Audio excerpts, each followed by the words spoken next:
여러분 안녕하십니까. 아침의 매일경제입니다. 저는 이상훈입니다.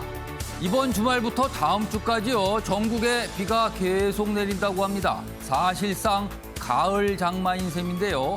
폭우 가능성도 곳곳에서 있다니 미리 대비를 좀 하셔야겠습니다. 자, 그럼 먼저 아침 신문 일면 기사부터 전해드립니다. 먼저 매일경제 일면 톱기사입니다. 공급 가뭄에 수도권 집값 5주째 최고를 기록하고 있다. 계속 오르고 있어요. 얼마 전에 정부의 당국자가 고점, 정점에 이르렀다. 뭐 이런 얘기했지만 그 말이 무색하게 계속 오르고 있는 겁니다. 8월 셋째 주 수도권 0.4% 올랐다. 수도권 분양 물량이요 6년 만에 최저인 상태입니다. 그러니까 공급이 부족하다는 거죠. 내년까지 올 수도 있다. 뭐 이런 전망까지 소개되고 있습니다. 이번엔 경향신문 보겠습니다. 여당 논란의 언론중재법 방아쇠를 당겼다. 진척이 되고 있습니다. 지금 뭐 본회의만 남겨둔 셈이죠. 국회 문체위에서 개정안 단독 처리했습니다. 그 전에는요, 뭐 안건조정위원회 뭐 이런 걸 거쳤는데 거기도 통과가 됐죠. 야당은요, 현대판 분석 행위다 이렇게 반발하고 있는 상태. 그리고 여당은 25일 본회의에서 처리하겠다는 입장을 강력히 밝히고 있습니다. 다음은 조선일보 보겠습니다. 월성 원전 조기 폐쇄, 문재인 대통령 댓글에서 시작이 됐다. 오늘 조선일보 일면에 나와 있는 기사인데요. 2018년 청와대 내부 시스템에 원전 정비 연장 관련 보고가 올라왔어요. 그리고 이 보고가 올라온 뒤에 연구 중단 언제 결정하는가? 이런 댓글이 달렸는데 문재인 대통령의 댓글로 보인다는 겁니다. 그리고 이틀 후에 산업부가 조기 폐쇄를 보고했다. 그래서 무슨 연관이 있는 거 아닌가? 이 기사는 이렇게 제기하고 있습니다. 마지막으로 국민일보 확인해 보겠습니다. 우라통 한국이다. 갈등 지수는 3위, 관리는 최하위다. OECD 30개 국가를 비교해 본 건데요. 먼저 여기 가운데 표에 한눈으로 좀 설명하고 있습니다. 갈등 지수 순위 변화가 있는데요. 이거는 높으면 갈등이 그만큼 심하다는 거잖아요.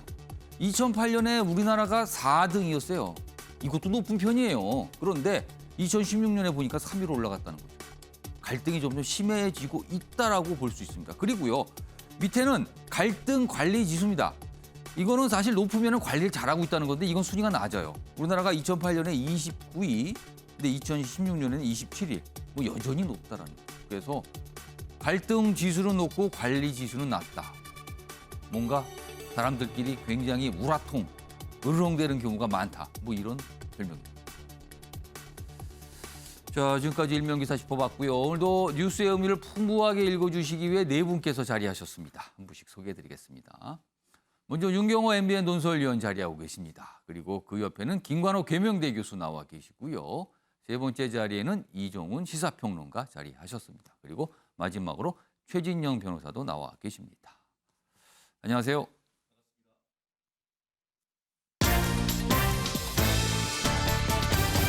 오늘 다룰 주요 이슈들을 정리했습니다. 아침을 여는 키워드 4가지 키워드 화면에 준비되어 있습니다. 8월 20일 금요일 순서입니다.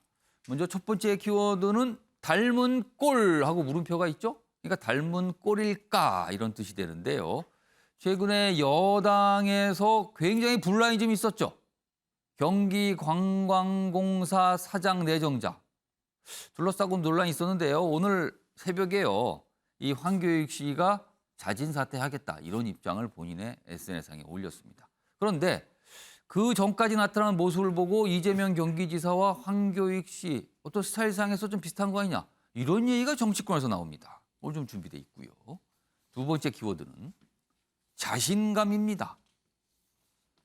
야당의 대선 주자 한 분, 얼마 전까지 당대표와 강하게 충돌했어요. 그리고는 가장 유력한, 지지율상 유력한 주자를 향해서 무릎을 꿇고 나한테 뭔가 얘기할 것이다. 향후에 내가 대통령이 되면 장관시키겠다. 이런 얘기를 합니다. 내용상으로 보면 대단한 자신감입니다.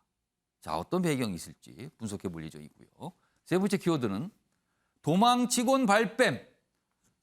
외국으로 이럴 때 쓰는 표현입니다. 튀었다고. 외구로 튀었다고 엄청난 비난을 받고 있죠. 아프간 전 대통령. 뭔가 해명을 하기 위해서 영상을 하나 올렸어요. 그러나 역시 반응 좋지 않습니다. 세 번째 키워드입니다. 마지막 키워드는 선택적 합의. 어제 국회 상임위를 통과한 법안들이 꽤 있었습니다. 그러나 여당의 태도가 어떤 법안에 대해서는 강행, 어떤 법안에 대해서는 야당과 합의. 좀 다릅니다, 모습이요. 한번 비교해 보겠습니다. 자, 아침에 매일 경제 본격적으로 출발하겠습니다. 첫 번째 이슈는 여당 내 상황. 맛칼럼니스트 황교익 씨를 둘러싼 여러 가지 논란들이 좀 있었죠. 그 내용 좀 보겠습니다. 일단 좀 뭔가 정리된 수순으로 갔죠. 그리고 오늘 아침에는 좀 매듭이 지어진 것 같습니다. 자, 기사가 먼저 하나 준비되어 있습니다. 김어준 이어 이해찬까지 나서서 중재했다. 황교익 사태 봉합이다. 그렇습니다. 이 기사는 어제 밤까지 상황이고요. 오늘 새벽까지 상황까지 더하게 되면은 어느 정도 정리가 된 거죠, 이제는요. 자, 이낙연 전 대표는 여러 가지 상황이 진척되는 가운데 뭐 친일 거론은 지나쳤다. 사실상 사과를 했어요. 그리고 황교익 씨는 오늘 오전까지 거치 결정할 것이다. 이렇게 예고했는데 오늘 새벽에 입장을 냈죠. 그리고 이해찬 위로 전화 받고 사퇴 시사.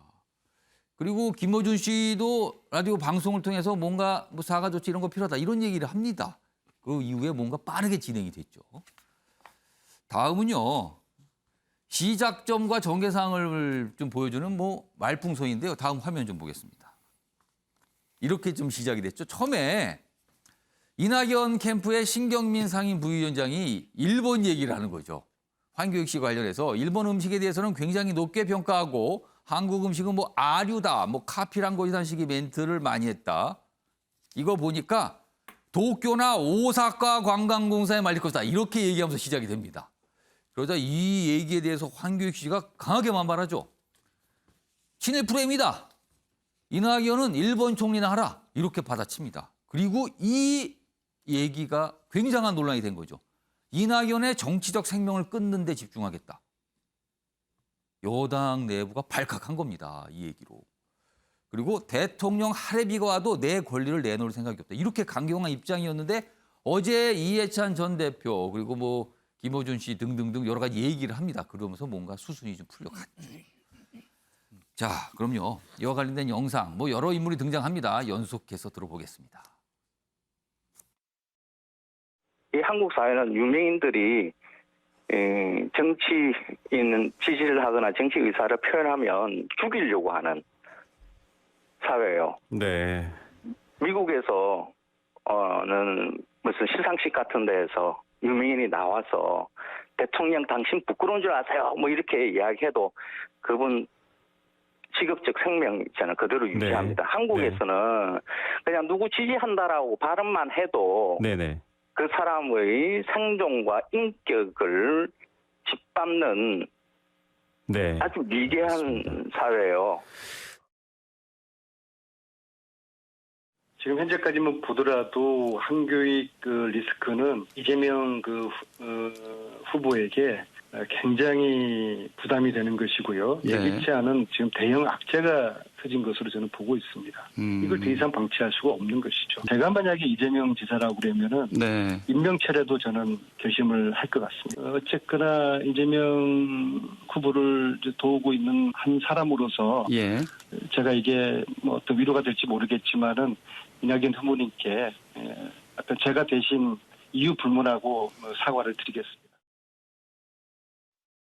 이재명 캠프도 이낙연 캠프도 이제 곤란한 상황이 됐는데 제가 보기엔 이낙연 캠프에서 황교익 씨 내정에 대해서 비판할 수는 있다고 봅니다.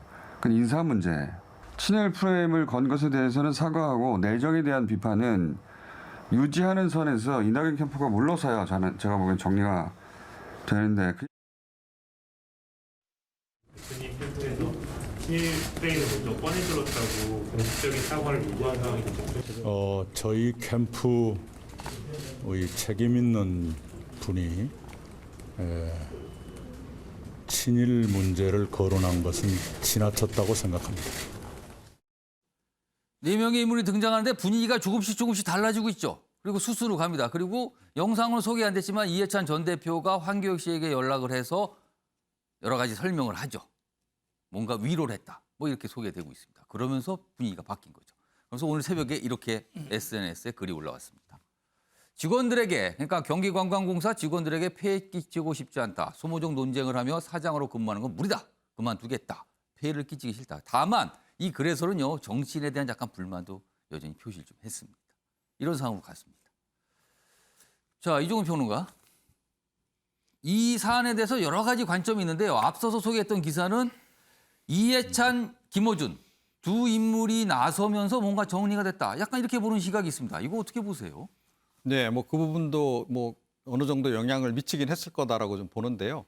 가장 결정적인 거는 조금 전에 안민석 예. 특보단장의 예. 말을 통해서 사실은 확인이 되는 거다라고 봐요. 그러니까 이재명 지사에게 임명철회 자기라면 임명철회 하겠다. 굉장히 부담이다 지금. 예. 그 얘기는 뭐냐면 이재명 지사의 뜻이 그렇다는 거를 사실은 전달한 거나 다름없죠. 아, 그러면서 이낙연 대표에게 내가 대신이라도 사과하겠다. 이런 입장을 낸 거잖아요. 그러니까 뭐 특보단장의 말을 빌긴 했으나 입을 빌긴 했으나 제가 보기엔 그게 이 지사의 지금 본인의 어떤 생각을 그렇게 메시지를 이제 전달한 거다. 예. 이 지사의 그 의지를 확인했는데 황교익 씨 입장에서도 계속 끝까지 가겠다라고 좀 이야기하기는 상당히 부담스럽죠. 두 사람의 관계라는 게 있는 건데 예. 거기에 이제 제가 보기에는 이해찬 전 대표 같은 경우에 어찌됐건 지금 이재명 지사 지금 후원을 지금 그렇죠. 하고 있는 입장이니까 또 이 진보 정치권에서는 또 원로 친노 친문계의 또 좌장 이런 분이 이야기를 하니 이쯤에서 물러나는 게 명예롭겠다라고 생각을 하지 않았나 이렇게 생각합니다. 어제 하루 동안 굉장히 많은 일이 빠르게 속도 있게 진행이 됐어요. 그래서 이제 수습 국면으로 간 거죠. 관련 기사가 하나 더 있습니다. 이 기사는 여러 가지 이제 전망과 해석을 좀 담고 있죠. 황교익 파문 수습됐지만 이재명의 고민은 안 끝났다. 어떤 고민이 남은 걸까요? 여기도 보면은 진행 사항을 적고 있는데 오늘 입장 표명을 했어요. 자, 갈등은 가라앉아도 이재명식 인사. 이거에 대해서는 뒤끝이 남아 있다는 거죠. 경쟁자들이 공격 포인트로 삼을 수가 있다 이겁니다, 지금. 자, 이와 관련해서요. 어제 정치권 인사가 이재명 지사 관련된 얘기도 했고요. 그리고 어제 이재명 지사가 기자들의 질문을 받았는데 답을 하진 않았어요. 그 모습도 준비했습니다. 보시죠. 황교익 씨도 원래 TV에서 볼 때는 어디 여행 같이 몇 사람 다니고 하는 프로에서 상당히 부드러운 사람인 줄 알았더니 지명한 사람 못지않게 쌈딱이 돼요. 여러 가지 물어보시려고요. 오늘은 그냥 무속이요 얘기가. 그래도 우리도 중심을 둬야 될 때가 있어서 미안합니다. 여론 살펴보겠다고 하셨는데 지금 생각은 좀 어떠신지만 여쭤봐도 될까요? 토론에서 근데 안민석 의원님이 황교익 내정자가 자진 사퇴해야 된다는 인터뷰를 하셔가지고 좀 1학년이고 정치 생명 끝내는 좀 가격 발언으로 지지자들 좀 원팀 정신 해친다는 우려도 나와서요. 잠깐만. 그냥 엘리베이터 문이 닫혔네요. 답을 안 하고. 그러니까 뭔가 답하기 굉장히 불편했다는 걸 보여지죠. 어제 상황이었습니다. 그리고 이렇게 수습이 됐습니다. 지금요. 자, 김가럽 교수님. 예. 자진 사퇴했어요. 예. 그럼 자진 사퇴라는 거는 어떻게 보면은 인사에 문제가 있었다라는 게 뭔가 공식화된 거. 이렇게 해석도 가능한데요. 이거 어떻게 이재명 지사 입장은 좀 타격 아닙니까? 사실은 이거는 경기도의 인사 문제였던 거죠. 그런데 이미 정치 쟁점화 됐기 때문에 본인의 선택으로 이제 사퇴를 한 겁니다. 그렇기 때문에 이재명 지사의 책임이 그 안에 아주 뚜렷하게 있다라고 얘기하기는 어렵고 사실은 친일 프레임을 이제 걸고 거기에 대해서 굉장히 억울함을 느낀 이제 황교익 이 씨가 이제 거기에 대해서 반발을 하고 이게 이제 일파만파 커져가지고 이런 상황까지 온 것이고 그것이 민주당 경선 전체를 흔드는 효과까지 나와버린 거 아니에요. 근데 수습은 가급적 이렇게 굉장히 빨리 잘 이루어진 부분이 있는데 어찌됐건 경기도의 하나의 인사가 이렇게 됐기 때문에 이재명 지사에게 부담은 되는 것이지만 조기에 털어냈다는 측면에서는 지금부터 어떤 부담이 가중되거나 그런 상황은 아닐 수 있겠다 이렇게 보는 거죠. 앞서 영상에서 유인태 전 의원이 황교익 씨와 이재명 기사를 비교하면서 비슷하다. 싸움 딱이다. 뭐 못지않다. 이렇게 비교했는데 그 평가에는 좀 동의하십니까? 자기 주장이 뚜렷한 부분은 조금 비슷한 것 같아요. 그리고 본인이 좀 억울하다 그럴 때 굉장히 강력하게 대응하는 그런 부분은 굉장히 좀 비슷한 것 같은데 제가 아는 한 이재명 지사는 굉장히 좀 샤이하거든요. 그러니까 본인 얘기들을 마구 이렇게 거침없이 얘기하는 그런 스타일은 아니에요. 근데 황교익 씨 같은 경우는 아주 달변이고 굉장히 외향적으로 지금 접근하는 부분이 있기 때문에 제가 이분에 대해서는 잘 알진 못합니다만 나타난 거를 보면 그런 좀 차이점이 있겠다 이렇게 봅니다. 자, 윤경호 의원께도 똑같은 질문 드릴게요. 일단 이재명 지사에게 이 사항 자체가 지금 타격인가? 정리가 됐지만 자진 사퇴로 타격인가? 그리고 두 인물이 좀 비슷한 점이 있는가? 어떻게 보세요? 큰 타격이었죠. 그러나 빨리 수습을 그래도 해서 그나마 막은 거죠. 저는 뭐 김어준, 뭐 이해찬의 막후 조정이라고 얘기하지만 여론이 이미 싸늘해져 버렸잖아요. 근데 여론을 왜 의식합니까? 이재명이 지금 지지율 1위니까 의식 안 할 수 없죠.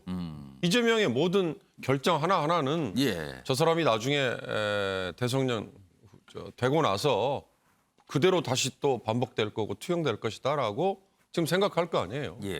그렇다면 지금 이재명 지사는 이번 황교익 사태는 어마어마한 큰 손실을 입을 뻔했죠.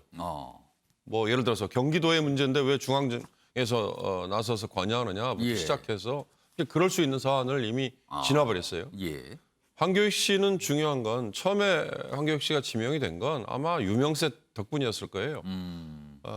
까놓고 얘기해서 경기도든 어디든 아니 저 지사가 100% 출자한 공기업에 사장을 임명하는데 자기 사람 안 앉히는 경우 봤습니까? 문제가 되지 않아요. 그러나 저 황교익이라는 칼럼니스트가 처음에는 유명한 걸로만 알고 그리고 자기들을 위해서 열심히 일해준 걸로 부은 인사했는데 의외로 비호감이 많았던 거예요. 그리고 그 다음에 본인이 내뱉었던 여러 독설이 그 비호감을 어마어마하게 증폭시켜 버렸지 않습니까? 그래서 관심이 없던 사람도 도대체 황교익이 누구야? 이재명은 왜 황교익 같은 사람을 저렇게 고집하는 거야?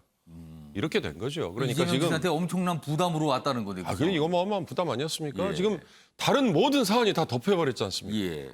이건 바람직하지 않죠. 그런 점에서 이재명 지사가 뭐 어떤 분들은 황교익 씨 같은 뭐 말 툭툭 던지는 내뱉는 게 옛날엔 비슷했을 겁니다. 그러나 지금은 책임의 무게가 달라졌는데 지금은 뭐 그걸 그대로 액면 그대로 비슷하다 똑같다라고 얘기하는 건 의미가 없을 것 같고요.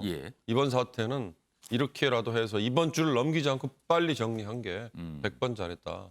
그리고 이재명 지사는 그나마 본인에게 올 수 있는 더 큰 이미지 손상을 막은 거다. 저는 그렇게 봅니다.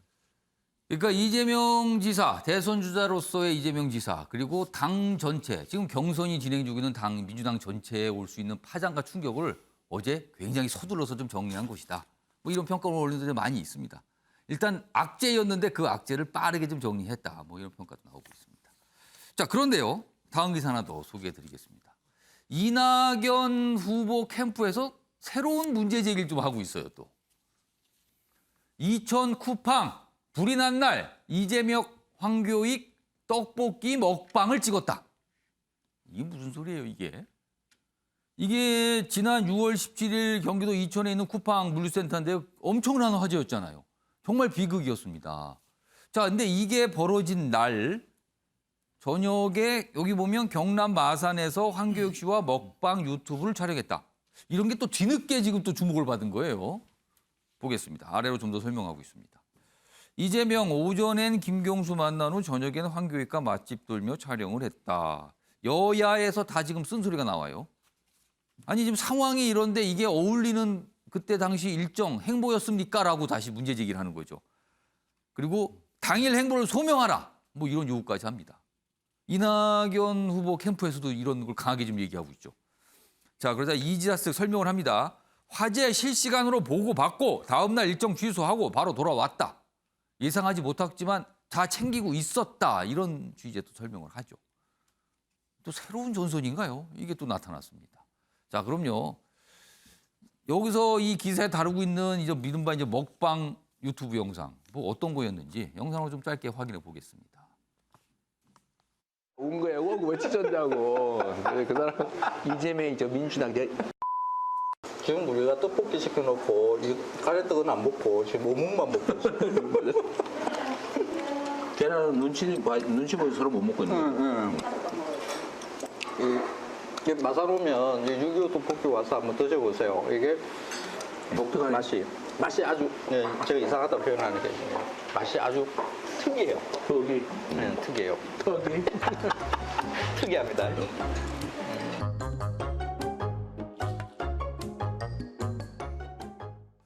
자, 최인현 변호사. 그러니까 벌써 몇 달이 지난 영상인데 다시 회자가 되면서 이제 문제 제기를 하고들 있는 거죠, 지금요. 확실히 여당 내 지지율 1위 주자에 대한 강한 견제라고도 볼 수 있고요. 아니면 다른 관점에서 보면 사실 굉장히 비극적인 사고가 난 거잖아요, 장이죠. 이게 굉장히 논란이 되는 사고였어요. 근데 그날 경기도지사로서 뭔가 지휘를 직접적으로 했어야 되는 거 아닌가? 뭐 이런 지적인 거죠. 물론 해명이 있습니다. 실시간 보고받고 있었다. 그리고 다음 날은 취소해서 바로 지휘했다. 뭐 이런 설명입니다. 어떻게 보세요? 그렇습니다. 저는 두 가지 측면에서 좀 질타를 하지 않을 수가 없는 것 같은데요. 말씀드린 것처럼 경기도의 재난의 컨트롤 타워가 누구죠? 바로 이재명 지사 아니겠습니까? 과연 6월 17일 당일 경기도의 컨트롤 그 어떤 재난에 대한 컨트롤 타워로서의 역할을 제대로 했는지에 대해서 하나의 그 얘기를 하고 싶고 본인의 언행 불일치에 대해서도 얘기하고 싶은데요. 왜 그 말씀을 드리냐면은 이번 사건 아까 말씀하신 것처럼 6월 17일 날 했는데 이게 그 이천에 있는 쿠팡 물류센터로 해서 적게는 4천억, 많게는 6천억 정도의 어마어마한 재산적 손실이 났고 그리고 그 광주에 경기도 광주에 있는 소방사 한 분이 돌아가셨던 그런 사건 아니겠습니까? 그런데 이 부분과 관련해서 2016년에 있었던 세월호 사건과 관련해서 그 당시에 이재명 지사가 어떻게 얘기를 했냐면은 당시에 그 세월호 보고를 받고 어떤 바로 즉응 조치를 하지 않으려는 박근혜 그 전 대통령에 대해서 형사 고소를 하면서 그때 그 언론 보도에 밝힌 내용을 제가 한번 좀 말씀드리면은 그때 뭐라고 하셨냐면은 300여 명의 국민이 죽음과 삶의 경계에 있을 때 전 국민이 그 아수라장 참혹한 장면을 지켜보면서 애태우고 있을 때 구조 책임자 대통령은 어디서 무엇을 했느냐라고 강하게 질타를 했습니다. 그때 그 박근혜 전 대통령이 그 청와대에서 뭐라고 했죠? 아, 전원 구조 속보를 받고 그러고 이제 대응을 하고 있었다고 했는데 이번에도 이재명 지사가 거의 똑같은 얘기를 했습니다. 본인이 그 보고를 받기는 이미 화재가 어느 정도 수습된 것으로 보고 실시간 보고를 받으면서 저걸 했다고 하는데 저는 깜짝 놀랐습니다. 저 정도의 어떤 화재라고 한다고 하면은 지금 경기도에서 지금 경남까지 가서 거기 상생 협약을 한다는데 그때가 경남하고 상생 협약식을 할 때입니까? 바로 올라오시는 게 맞죠. 그래 놓고 상생 협약을 끝낸 이후에 지금 저게 발생된 것이죠. 지금 알고 봤더니만 황교익 씨의 고향이 마산이셨나 봅니다. 그래서 마산에 가서 저기에서 떡볶이를 하고 저 뒤에 보면은 시간이 저녁 시간, 퇴근 시간 이게 나온다고 합니다. 결국 오전에 어떤 그 김경수 경남 전 지사와 어떤 상생 협약식을 끝난 다음에 바로 올라오지 아니하고 결국 개인적 일정을 가지고 해서 마산까지 간 다음에 저런 먹방을 찍고 그 다음 날에서야 올라왔다고 한다고 하면은 과연 컨트롤 타워로서의 역할을 제대로 했는지 여부 나아가서 바로 4, 5년 전에 있었던 박근혜 전 대통령에 대해서 형사 고소까지 하고 본인의 행적에 대해서 밝히라고 했던 그 부분에 대한 이재명 지금 후보의 명확한 어떤 입장 표명이 좀 필요하다고 봅니다. 어제 사실 저 이낙연 후보 측 캠프에서 논평을 내서 굉장히 지적을 했어요. 그리고 소명을 하라. 이거 제대로 좀 알아야겠다. 이런 비판을 한 거죠. 잠시 봤던 화면 보겠습니다. 이재명 지사 측에서 설명이 좀 더 있는데요. 다음 화면 좀 보여주세요. 지금 뭐 야당 측에서는 굉장히 거세게 지금 압박하고 있죠. 이건 밝혀야 된다. 제대로 설명해봐라. 자, 여기 보면은요. 이재명 지사 측은 초기 진압 어느 정도 완료된 것으로 보고받아서 일정을 진행한 것입니다. 이렇게 설명이 좀 있습니다. 황교익 씨를 내정된 이후에 이게 추가적으로 이제 제기가 된 거죠. 뭐 누군가가 이 영상을 같이 기억을 했든지 찾든지 했을 겁니다. 그래서 또 이렇게 보도가 되고 있습니다. 오늘도 뭔가 질문이 또 쏟아지겠는데요. 이거 어떻게 생각하십니까? 해명하시죠. 뭐 이런 질문일 것 같습니다.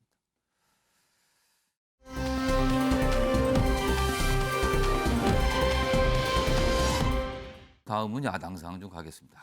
야당도 한바탕 요동이 쳤죠. 근데 뭐 어제 수습이 됐습니다. 뭐 당사자들이 좀 조용히 이 정도 하시죠 라면서 얘기가 나오고 뭐 더 이상 그거에 대해서는 얘기 안 하겠습니다. 뭐 이런 입장이 나오면서 정리가 됐습니다. 그런데 그 와중에 굉장히 이 사태의 중심에 섰던 인물이 있죠. 원희룡 전 제주지사입니다. 기사가 준비되어 있습니다. 원희룡, 윤석열 준비 안 됐다면 내게 무릎 꿇고 협조하게 될 것이다. 굉장히 강한 얘기입니다. 지금 야권에서 대선 주자 지지율 1위인 후보를 향해서 보아하니까 뭐 준비 잘 안 된 것 같은데요. 결국엔 나한테 무릎을 꿇고 나한테 협조하게 될 겁니다. 이렇게 얘기를 합니다. 그리고 본인이 대통령이 되면 윤석열 전 총장을 법무장관 시키겠습니다. 이런 얘기도 합니다. 그리고요. 어제 질문을 받은 게 이 원희룡 전 지사가 윤석열 측이 내게 당대표를 제안했습니까? 뭐 혹시 뭐 당대표 얘기 이런 거 없었어요? 이런 질문에 이렇게 받아친 겁니다. 그러면서 얘기하죠. 난 윤을 법무장관으로 쓸 것이다. 굉장히 강한 발언이에요. 자, 그럼요. 어떤 모습이었는지 영상으로 이 내용 확인해 보겠습니다. 제가 윤석열 총장을 법무장관으로 쓰려는 생각을 갖고 있는 사람입니다. 앞으로 비판과 검증을 통해서 윤석열 총장이 갖고 있는 철학, 그리고 갖고 있는 준비 상태가 그리고 수권 능력이 돼 있는지에 대해서 가장 강력한 비판과 검증을 할 것이고, 만약에 그게 제대로 안 돼 있다고 한다면 결국 윤석열 총장은 저한테 무릎을 꿇고 큰 팀에서 저한테 협조를 해야 되는 위치로 오게 될 거라고 생각합니다. 어제 저 장소가 대구였어요. 대구면 국민의힘 굉장히 강력한 지지층이 있는 곳이잖아요. 거기에서 윤석열 전 총장에 대해서 결국엔 무릎을 꿇고 나한테 협조한다. 내가 대통령 되면 법무장관 시키겠다. 이렇게 얘기를 합니다. 이종근 평론가, 지지율 상으로 보면은 약간 갸우뚱하기도 합니다. 저 발언이요. 얼마 전까지 이준석 대표가 대립을 했죠. 근데 이번에는 윤석열 전 총장에서 저렇게 된 건데 이거는 뭘까요? 어떤 의미일까요? 뭐 요약을 하면 놔뜨고 싶어. 예, 그거죠. 그러니까 지지율을 빨리 좀 끌어올려야 되겠다라는 이제 생각을 하는 거죠. 그래서 사실은 지금 피켓 들고 있는 저 장소도 좀 상징성이 굉장히 큰 지역, 큰 곳이잖아요. 서문시장. 예, 서문시장. 그러면 가장 먼저 사람들이 누구를 떠올리죠? 박근혜 전 대통령. 서문시장. 예, 박근혜 전 대통령이 서문시장에 가면 뭐 그 시장 상인들이 따르고 환호하고 과거에 엄청났죠. 그렇죠. 그 환호라는 게 거기서. 예, 바로 그겁니다. 그래서 바로 그 장소를 일부러 택해서 이제 간 것이고, 그래서 이제 결국은 내가 그 당내 경선의 최종 승자가 될 거다라고 이제 메시지를 이제 던지는 겁니다. 그러면서 어찌됐건 뭐 1위 후보를 공격을 하지 않으면 안 되는 상황 아니겠어요? 나머지 후보들 입장에서는. 근데 당대표도 공격을 했고 1위 후보도 공격을 했고 뭐 그런 겁니까 지금 그러면? 네, 그런 거죠. 근데 이제 당대표를 공격하는 이유는 그러니까 이 경선 중립적인 관리 잘하라. 뭐 혹시 유승민 전 의원 뭐 도와주는 거 아니냐. 이제 그런 거에 대한 견제 차원이 있는 거고. 그리고 이제 뭐 통상적으로 경선 과정에서 지금 뭐 민주당에서도 보고 있듯이 1위를 나머지 후보들이 일단 집중적으로 공격을 하잖아요. 그렇게 해서 일단 양강 구도를 형성할 정도로까지 존재감을 키우는 게 1차 목표이기 때문에 그것에 지금 집중하고 있는 거다. 이렇게 좀 생각을 합니다. 윤경호 의원께서 어떻게 보셨어요? 원희룡 제주지사가 이준석 대표를 갑자기 깔 때 이를테면 둘이 나눴던 사적인 전화통화 내용이잖아요. 내용을 가지고 언론에 흘리고 그다음에 또 일부러 얘기를 꺼내고 뭐 녹취록, 녹취 파일까지 얘기가 나오고 이럴 때 도대체 지향 원하는 게 뭐냐. 그랬을 때 나온 얘기가 당대표 아니야? 이랬거든요. 혹시 당대표? 예. 근데 한쪽에서는 아니 무슨 얘기야. 제주 지사까지 던지고 지금 대선 후보 경선에 뛰어들겠다고 하는 사람이 갑자기 당대표? 근데 그 직후에 저렇게 윤석열 측에서 원희룡에게 당대표를 제안했다라는 카더라 통신이 이런 얘기가 나오니까 그 질문을 받은 거죠. 카더라 통신이 돌았어요. 그래서 야, 이 정치판은 정말 처음에는 이 황당무계한 되지도 않을 것 같은 얘기로 들렸는데 그게 그렇게 그 다음에 제안을 했다라는 말까지 갔단 말이죠. 저는 이번 그러니까 이준석 원희룡 간의 다툼의 파문에 원희룡의 존재감 뭐 높아진 거 이게 존재감을 높인 건지 전 잘 모르겠어요. 언론에 그냥 다뤄지는 게 존재감을 높이는 건지. 뭐 존재감까지 먼저 일단 주목도는 주목은 있었죠. 받았죠. 주목도 이게 근데 있었습니다. 지지율 상승에 과연 도움이 될 건가. 근데 그 덕분에 예. 뭐 곧 뭐 잠시 후 저희도 다루지만 윤석열이라는 존재가 오히려 더 수혜를 입었다 저는 그렇게 봤어요. 무슨 말씀이냐면 그 전에 이준석과 윤석열의 싸움이 있었지 않습니까? 예. 뭐 투스톤 전쟁인지 어떤 예. 분이 멋있게 이름을 붙였잖아요. 토론 안 하겠다 그랬잖아요. 예. 그러니까 이준석 대표가 두 번의 당 예비 후보들 불러서 18일과 25일 토론합시다 그랬더니 토론 안 하겠다. 왜? 절차를 지키지 않았고 미리 통보 안 해서 그랬다. 예. 그러나 실제로는 본인들도 얘기했다고 그랬지 않습니까? 준비가 안 돼서 그랬다. 그랬잖아요. 명색이 대선 후보고 그다음에 지지율 1위 후보가 나 토론을 안 하겠다. 준비가 안 돼서라고 얘기하는 건 그건 굉장히 큰 이미지 손상이죠. 근데 그런 것 때문에 생길 수 있는 이미지 손상이 이번 원희룡과 이준석의 싸움 덕분에 덮여버렸어요. 덮여버렸죠. 그래서 저는 이번 사태가 윤석열이 가장 어찌 보면 수혜를 입었다. 원희룡의 이 돌출 행동 덕분에 수혜를 입었다. 원희룡은 뭘까? 원희룡은 글쎄요. 저는 이게 이제 이 다음에 본인의 존재감을 좀 더 끌어올리는 디딤돌이 되면야 뭐 상관없겠지만 그건 뭐 제가 그렇게 긍정적으로 보이지는 않습니다. 그러니까 당대표하고도 뭔가 대립, 그리고 지지율상 1위 주자와도 뭐 견제, 뭐 이런 모습인 거예요. 그렇게 다뤄지고 있고요. 그래서 대구에서 굉장히 자신감일까요? 아니면 어떤 뭔가를 끌어올리기 위한 전략일까요? 이런 모습이 있었습니다. 다음은 윤석열 전 총장을 다룬 기사인데요. 이런 기사가 있더군요. 보시죠. 잠행인가 잠수인가? 윤석열이 사라졌다. 그러니까 잠행은 안 보이지만 뭔가 다니고 있다는 거죠. 뭔가 하고 있는데 잠수는 그냥 가만히 있는 거예요. 물속에 들어가서. 아무것도 안 한다는 뜻이죠. 최근 열흘 가운데 6일 공개 일정 없음이에요. 물론 공개 일정이 없다고 해서 비공개 일정도 없는 건 아니겠죠. 그러나 나타나지는 않는 거죠. 그러니까 외부에 보이진 않는다는 거죠. 대중 접촉을 줄이고 현안에 대해서는 침묵하고 있다. 그렇습니다. 최근에 이준석 대표와 원희룡 전 지사가 격하게 대립할 때도 별다른 입장 표명도 없었어요. 사실은 본인과 직접적으로 관련된 사안이었거든요. 당내 갈등, 설화 차단 전략 분석 속에 일부에선 혹시 이거 검증 기피하는 거 아닙니까? 이런 목소리 있습니다. 이 얘기 좀 해보죠. 최인현 변호사, 어디 갔습니까? 지금 어디 간 것 같습니까? 어디 있습니까 지금? 여전히 살아 있습니다. 근데 어디에서 이렇게 얘기를 할 것 같습니다. 잠행이에요, 잠수예요? 결국 현재로서는 잠행인데요. 이렇게 생각할 것 같습니다. 그 뮤지컬 1막을 정리하고 2막을 개장을 지금 준비를 하고 있다 이렇게 얘기를 하고 있는 것 같은데요. 잠시 준비 기간에 그렇죠. 있는 거다. 한마디로 인터미션이다. 인터미션 하는 동안 그 관객들이 어디 갔어 하지만 실질적으로 막 뒤에는 활발한 활동이 되고 있다라고 보는데요. 실제로 지금 이와 같은 그 잠행은 일석삼조의 효과를 노린 것이 아닌가 싶습니다. 뭐냐면은 첫 번째는 일단 설화 차단인 것 같습니다. 최근에 있어가지고 그 윤 총장이 언론에 그 많은 광폭 행동을 하면서 인터뷰할 때마다 좀 계속 논란이 되는 게 나왔죠. 그렇기 때문에 그런 부분에 대해서 내부적으로 한번 평가하는 그런 부분이 있기 때문에 어쨌든 간에 네거티브를 또 차단할 수 있다는 직접적인 목적이 있는 것 같고 나아가 외연 확장을 하기 위한 지금 준비를 하는 것 같습니다. 지금 그 내부적으로 뭐라고 하냐면은 윤석열 캠프 시즌 1이 끝나고 시즌 2가 시작된다 이런 얘기를 하고 있는 것 같은데요. 아시다시피 지난번에 윤봉길 의사 그 기념관에서 그 출마 선언을 할 때 핵심이 뭐였죠? 현 정권에 대한 강한 질타 그리고 공정과 상식 이런 부분을 얘기를 했습니다만 결국 과거는 얘기를 했는데 미래에 대한 비전이 뭐냐 이런 얘기를 했지 않습니까? 한마디로 시즌 1은 현 정권에 대한 강한 질타 그것을 통한 어떤 그 공정과 정의를 회복하겠다는 메시지를 던졌다고 하면은 이제 시즌 2 같은 경우에는 좀 더 구체적인 대안을 제시하기 위한 이제 숨고르기다라고 보이는데요. 실제 그 최근에 있어서 20, 30대 젊은 층에 대한 지지율이 조금 떨어졌다는 얘기가 나오지 않습니까?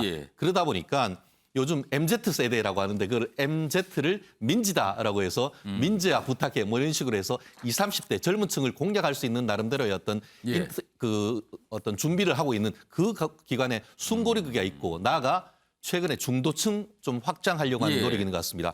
김대중 대통령의 서거를 맞아서 다른 곳은 안 갔는데 바로 참배하러 갔던 그런 모습 그리고 민주당의 가장 핵심 인사였던 분들을 이제 그 영입을 하는 걸 보면은 결국 윤석열 캠페인 시즌 2를 준비하고 있는 숨고르기다 이렇게 평가할 수 있을 것 같습니다. 김건학 교수님, 이종훈 평가 두 분께 이제 연속해서 질문 드릴게요. 비슷한 질문. 김건학 교수님, 네. 지금 뭔가 준비 중이다.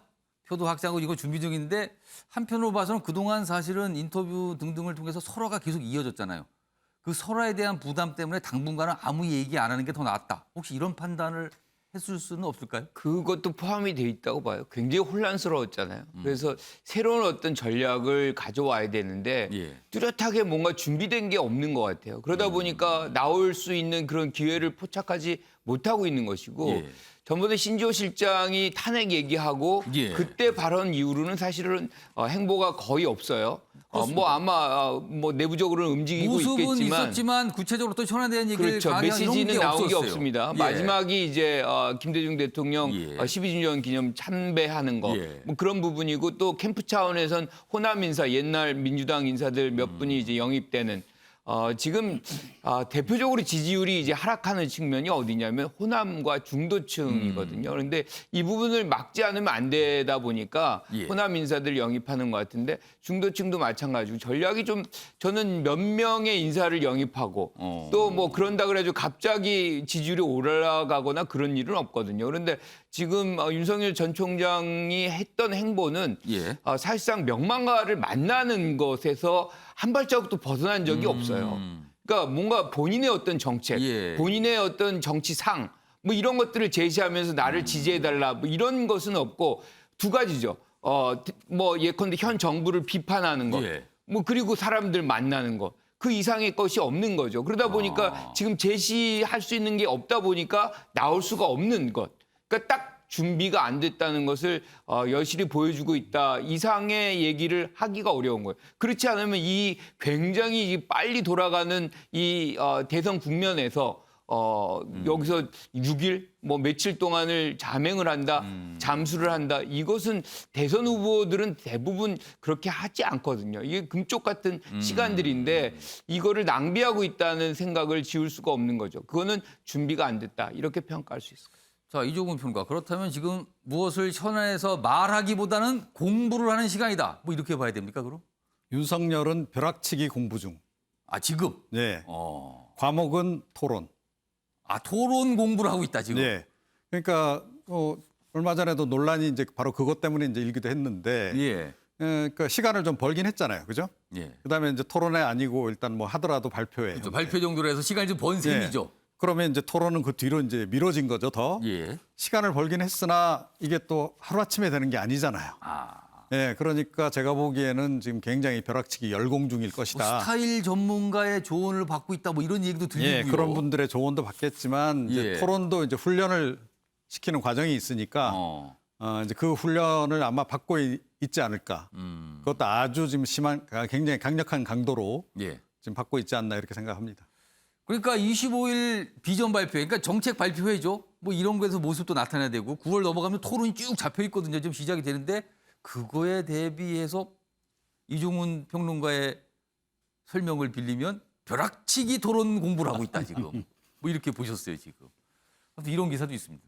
잘 안 보이니까 어떻게 된 겁니까? 잠수를 타신 거예요? 아니면 잠행을 하시는 거예요? 이렇게 이 기사는 좀 질문을 하고 있습니다.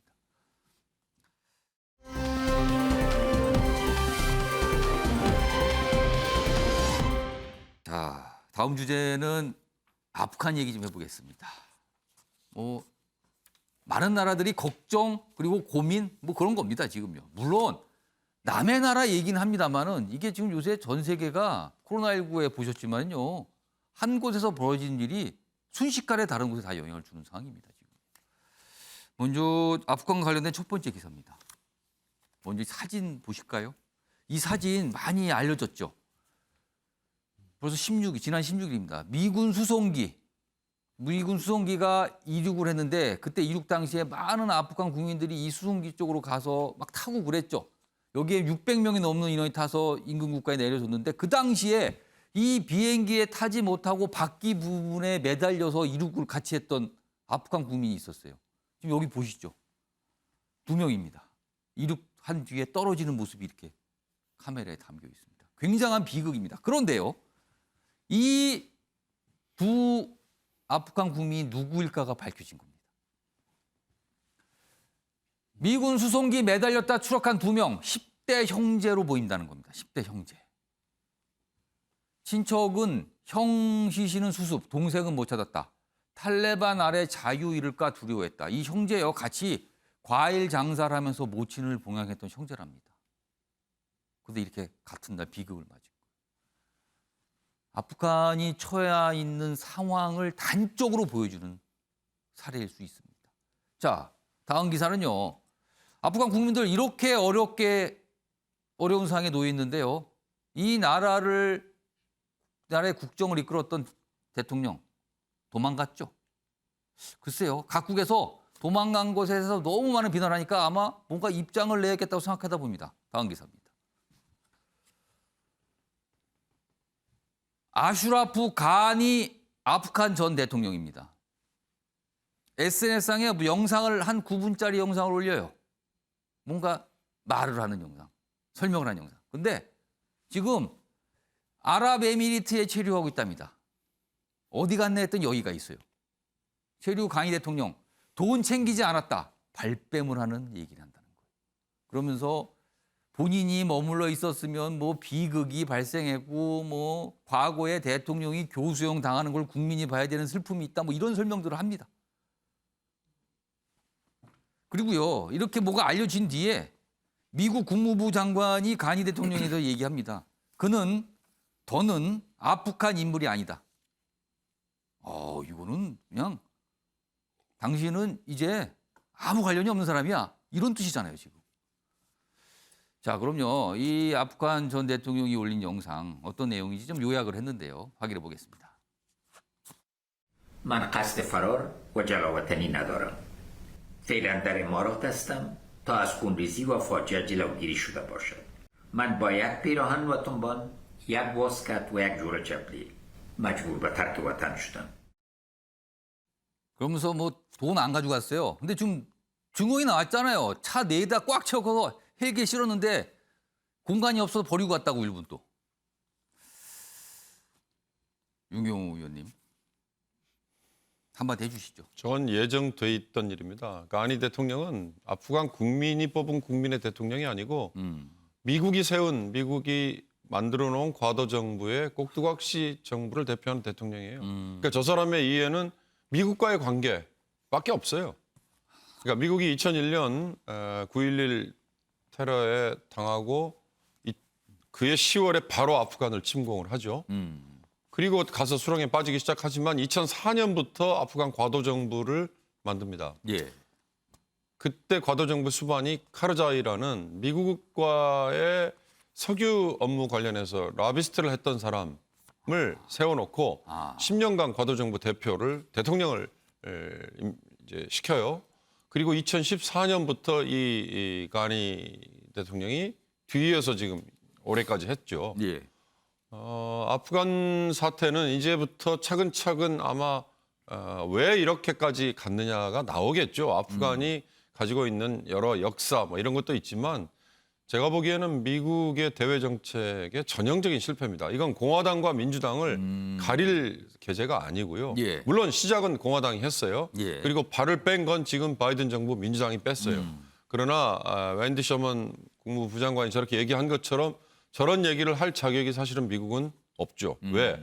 미국은 이미 아프간에서 여러 이유로 전혀 상관없는 외세 강압적인 점령자 이런 이미지가 강하게 아프간의 일반 다른 민중들에게도 그러니까 탈레반을 추종하는 세력이 아닌 다른 민중들에게도 그런 식의 민심 이반이 이미 강하게 있어요. 그걸 바이든 대통령은 뻔히 본 거죠. 예. 그래서 국익과 상관이 없으면 빨리 빼겠다라고 결정을 내린 거고.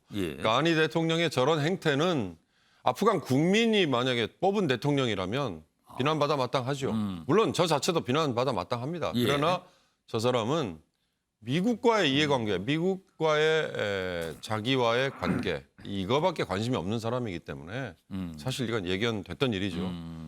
그래도 마지막까지 최선을 다하는 일이 뭐였을까?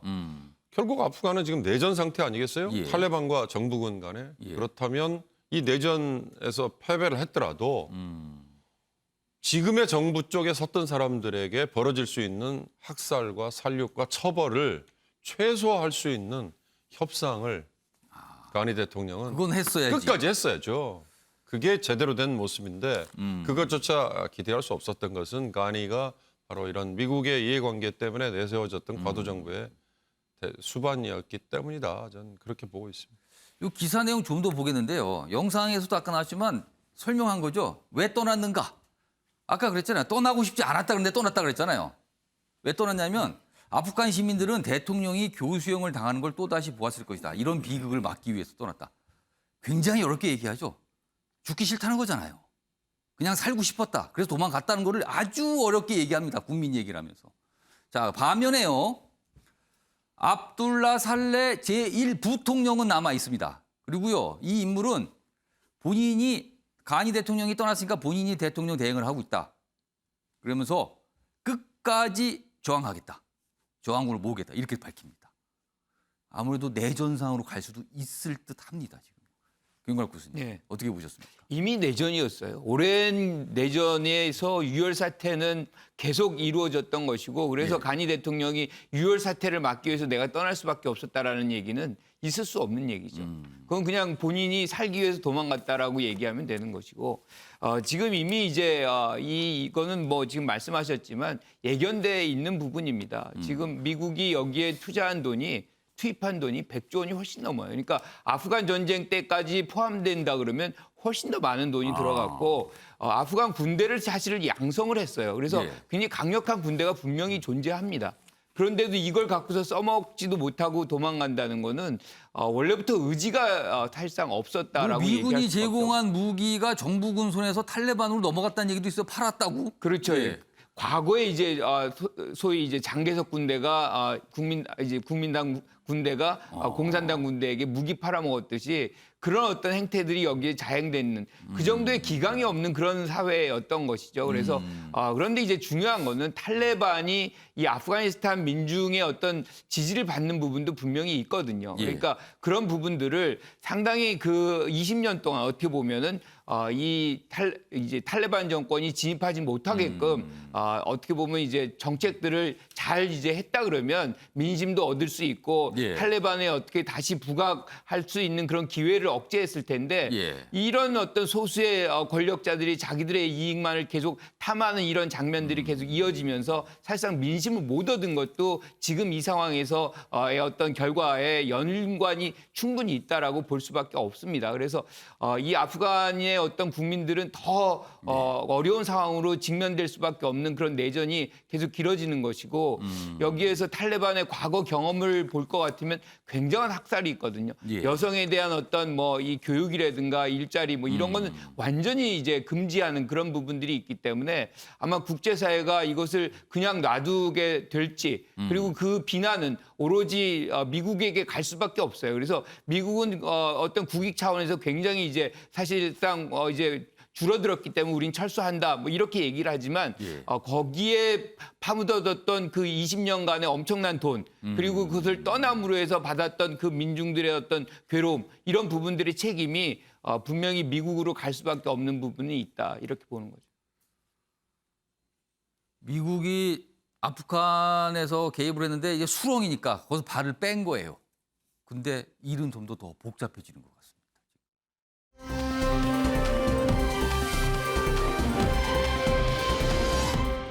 자, 다음은요. 어제 국회 상임위를 통과한 몇 가지 법안들이 있었는데요. 이와 관련된 얘기 좀 해보겠습니다. 먼저 첫 번째 기사는요. 이 기사는 법안이 어제 많이 있었는데 언론중재법과 탄소중립법과 관련된 내용입니다. 여당 언론중재법은 김의겸, 탄소중립법은 윤미향 꼼수 투입을 했다. 그러자 야당 이게 뭡니까? 여기가 북한입니까? 이렇게 밀어붙여요. 이렇게 반발하는 거죠. 이게 무슨 얘기인가 하면요. 김의겸 의원은 열린민주당, 엄격히 지위상으로는 야당입니다. 그러나 범여당, 누가 봐도 범여당이죠. 그리고요, 윤미향 의원은 지금 무소속이에요. 민주당이었다가 지금 당을 나와서 지금 무소속 상태잖아요. 그러나 누가 봐도 또 여기도 여당이죠. 성향은요. 자, 두 상임위가 안건조정위원회라는 걸 꾸렸습니다. 안건조정위원회는요, 여야 합의가 다 안 되는 쟁점 법안에 대해서 여당 3명, 야당 3명을 해서 논의를 좀 해보세요. 그래서 최대한 90일까지 논의 좀 해보세요라는 취지에 만들어진 기구입니다. 근데 여기를 3대 3이어야 되는데 사실상 한 언론법과 관련해서는 김의겸, 탄소법과 관련해서는 윤미향 투입을 하면서 4대 2가 된 거죠. 그러면 다수결로 그냥 통과가 되는 겁니다. 이런 과정을 거쳤다는 거죠. 그래서 지적을 받고 있습니다. 이게 뭡니까? 형식상 3대 3, 실제로는 4대 2 이거라는 거죠. 그래서 좀 지적을 받고 있어요. 속도전을 벌였다 이런 식으로. 다음 기사 하나 더 있습니다.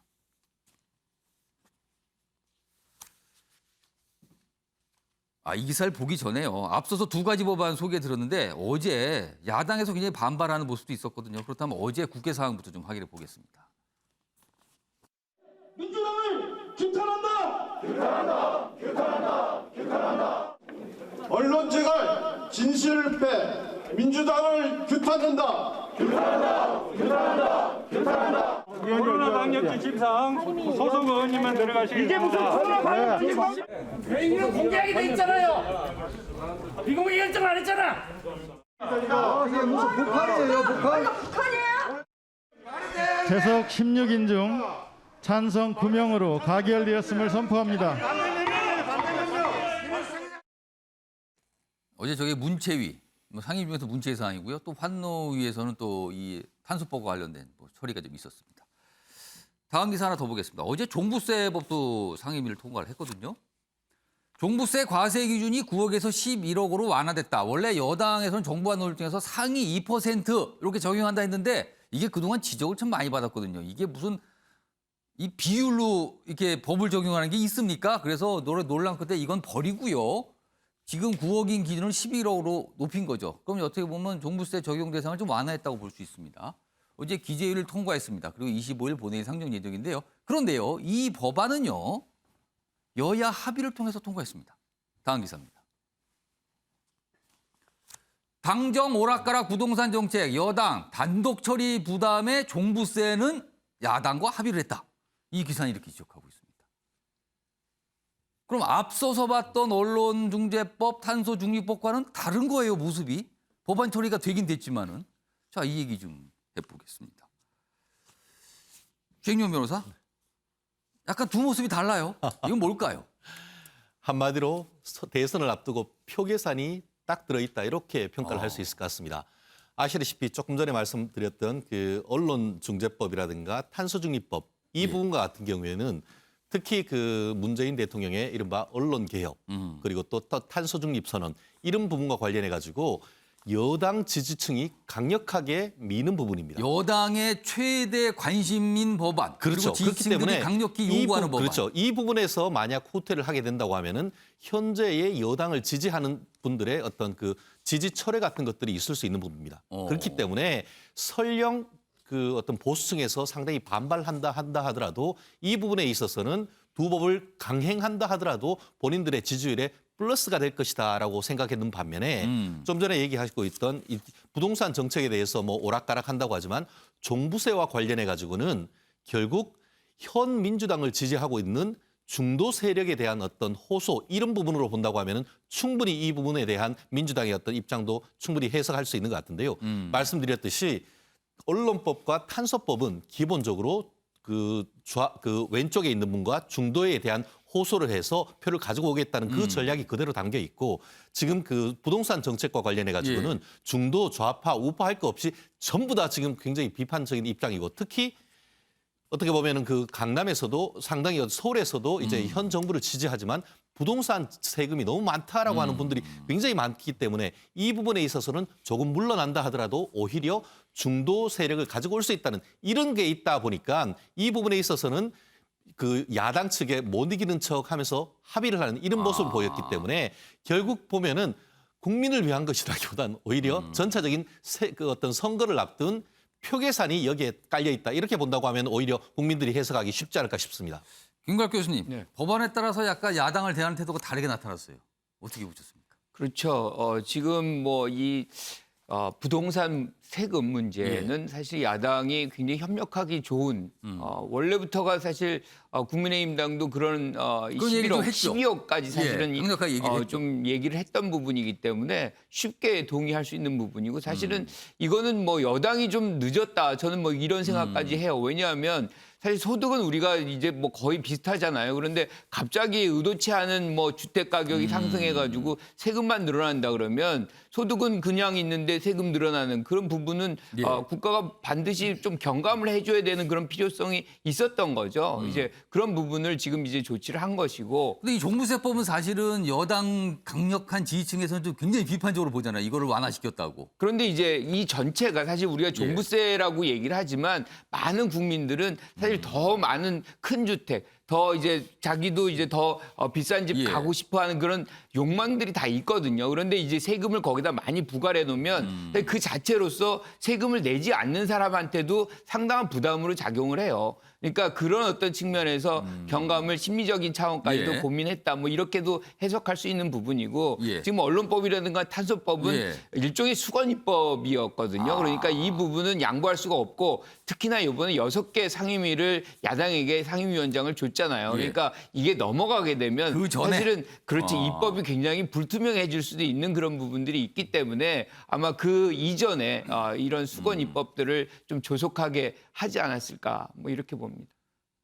어떻게 보면 여당의 무슨 법안 통과 전략 같이 보이기도 합니다. 지금 이렇게 여러 개 진행되는 걸 보면요. 다음 기사는요. 언론중재법, 탄소중립법 뭐 이 사안과 관련해서 좀 다루고 있어요. 그 배경을 좀 분석하고 있죠. 다음입니다.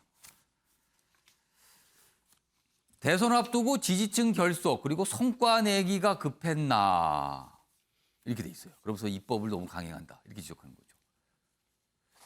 중도 포용 반발하는 지지층 달래고 유리한 언론 환경 만들려는 포석이다. 그러나 이게 과연 여당에 유리한 것일까? 지켜봐야 되는 거 아닙니까? 뭐 이렇게 좀 얘기하고 있어요.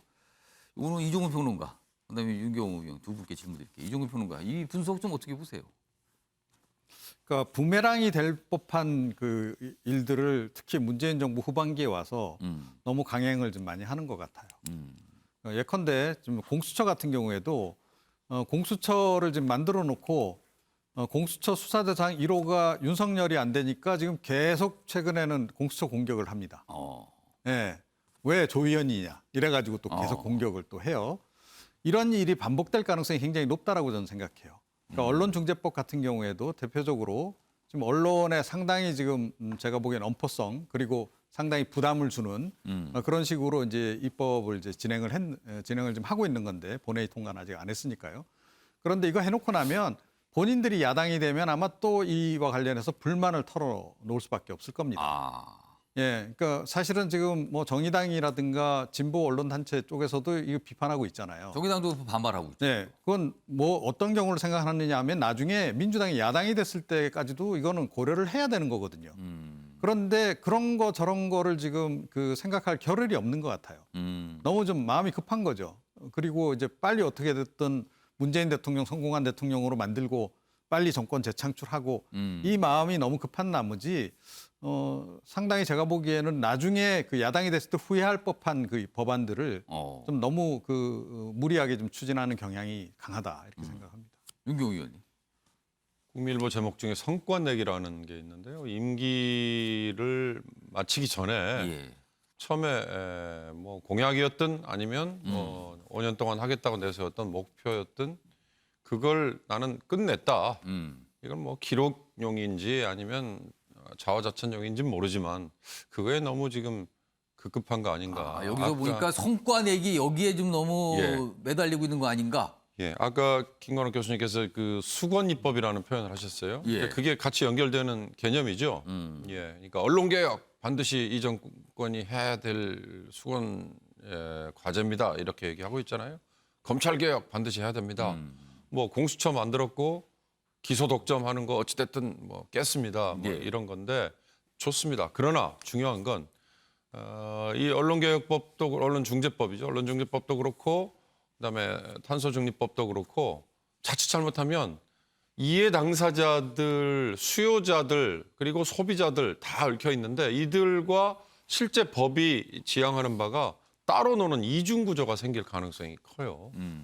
이를테면 가짜 뉴스를 만들 경우에 최대 5배까지의 징벌적 손해배상이 가능하도록 지금 그렇게 돼 있지 않습니까? 한마디로 얘기하면.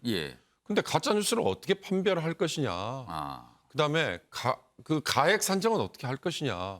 이걸 놓고 아마 현실에서는 어마어마한 이 괴리가 생길 거라고요. 탄소 중립도 마찬가지입니다. 이 문재인 정부는 2030 내에 실천해야 될 여러 목표를 쭉 내놓고요. 기업들에게 엄청난 부담이지만 우리 지구를 살리기 위해서는 가야 될 길입니다라고 얘기하거든요. 그러나 기업들이 정말 감당을 못할 정도면 그건 목표 따로 현실 따로니까 나중에 수정이 될 수밖에 없지 않습니까? 그러니까 이런 이중 구조를 부를 수도 있다는 걸 알면서도 하는 이유는 뭘까? 결국 임기 내에 이건 했다라는 저 성과 내기에 너무 급급한 거 아닐까라는 점에서 좀 안타깝습니다. 사실 이런 법안, 뭐 언론중재법, 탄소중립법, 그리고 뭐 사립학교법도 있습니다. 뭐 여러 가지 논란이 좀 있는데 이미 상임위를 통과했거든요. 그런데 본회의장에 가게 되면 여당이 다수당이잖아요. 절대 다수당이랍니다. 그렇다면 뭐 이거는 통과가 지금 그냥 예정돼 있다. 지금 이런 상황이거든요. 야당은 아까 보시면 이렇게 피켓 들면서 반발하고 있습니다만 뭐 지금 상태로라면 여당 의지대로 법으로 통과가 될 것 같습니다.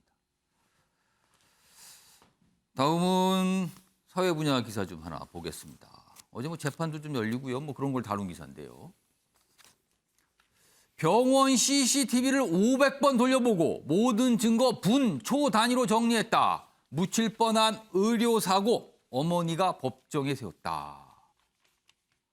그러니까 수술 중에 과다출혈을 숨졌는데 어제 병원장에게 과실치사 등 유죄 판결이 나왔어요. 근데 이 과정에서 어머니의 엄청난 노력이 있었다는 거죠. 재판부는 아들 사인 규명을 위한 어머니의 처절한 행적이 느껴졌다. 재판부가 이렇게까지 얘기하는 건 이례적이죠. 이런 얘기가 있었습니다. 최인영 변호사, 이게 어떻게 된 사연입니까? 이게 참 너무 안타까운 사건인데요. 최근 사건이 아닙니다. 이게 5년 전 2016년에 있었던 사건인데요. 2016년에 이제 군대를 갓 제대한 그 청년이 서울에 있는 한 성형외과에서 이 얼굴 수술을 받았나 봅니다. 그런데 그 병원에 수술을 집도했는 의가 알고 봤더니만 인턴 레지던트도 거치지 않은 완전 신출내기 의사였고 그때 같은 경우에 그 이번 판결문으로 들어간 건 뭐냐면은 이른바 공장형 성형외과였다는 겁니다. 한마디로 한 시간에 그 환자 3명을 두고 계속 돌아가면서 이런 식으로 이제 그 하는 그 수술을 했는데 결국 여기에 수술을 하다가 출혈이 났는데 옆에 환자를 봐야 되니까 그 의사들이 간호조무사한테 잠시 지혈하라라고 하면서 다른 환자를 수술하는 동안 출혈 과다로 해가지고 쇼크에 빠졌고 큰 병원으로 옮겼지만 안타깝게 사망했던 케이스입니다. 제대로 조치를 했는가 이게 논란이 된 거군요. 그렇죠. 실제 그래서 이제 이게 문제가 돼가지고 엄마가 증거 수집에 나갔던 것이죠. 마침 거기에 그 CCTV가 있었나 봅니다. 그거를 확보하고 관련되는 사람들하고 그 수십 차례 어떤 그 인터뷰를 해가지고 녹취록을 만드는 데만 한 달이 걸렸다고 하는데요. 실제 CCTV와 관련해가지고 이 그 경찰에 고소를 해서 경찰에서 기소 의견으로 검찰에 넘길 때까지 200번을 받고 또 검찰에 가서 수사에 넘길 때까지 300번 봐서 500번까지 보면서 이 초단위로 이 그 사건 자체에 대해서 어떻게 그 병원이 대응했는지를 확인을 했다고 했는데요.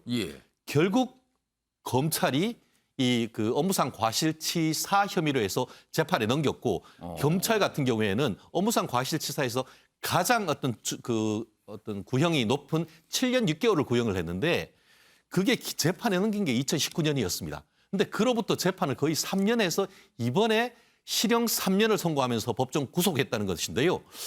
결과적으로 엄마의 사랑이 아들의 한을 풀었다라고 볼 수가 없는데 일반적으로 이 정도 하기가 정말 어렵습니다. 주윤정 변호사도 변호사신데 이런 사건 의뢰받으면 이렇게까지 합니까? 이거는 변호사가 어떻게 할 수가 없을 겁니다. 변호사가 이 사건에 이 정도로 돌려볼 수 있을까요? 전혀 할 수가 없습니다. 결국 이와 같은 그것을 한 것은 물론 경찰도 검찰도 공소 유지를 위해서 만전을 기했겠지만 엄마가 정말 사력을 다해서 이와 같은 그 아들의 한을 풀기 위한 사인을 확인에 위한 노력을 했는 것 같은데 그래서 판결문에도 아들의 사인일 규명을 위한 엄마의 처절한 행적이 느껴졌다는 것이 바로 그것이 아닌가 생각을 합니다. 그러니까 어머니의 이런 노력 이런 게 없었다라면 사건이 이렇게까지 가지는 않았을 거다. 뭐 이렇게 추정이 돼요. 뭔가 증거를 찾고 보여주고 했기 때문에 간 거 아니냐라는 거죠. 이런 일이 있었습니다. 다음은 마지막 기사가 되겠는데요. 뭐 간단히 소개만 좀 드리겠습니다. 방역 당국 백신 접종 인센티브 제공을 검토한다. 그러니까 접종 받으신 분은 뭔가를 조금 완화시켜준다는 거예요. 여기 보시면 당초 실외 마스크 미착용 등 정부에서 일괄 시행하다 유보했는데 모임 인원 제외, 여기에서 좀 백신 접종하신 분은 제외하는 거 아닌가. 이런 걸 검토하고 있다는 거다. 너무 지금 자영업자분들이 힘드니까 아마 이런 고민도 하고 있나 봅니다. 자, 아침의 매일경제 오늘은 여기서 마무리하겠습니다. 시청해 주신 여러분 고맙습니다.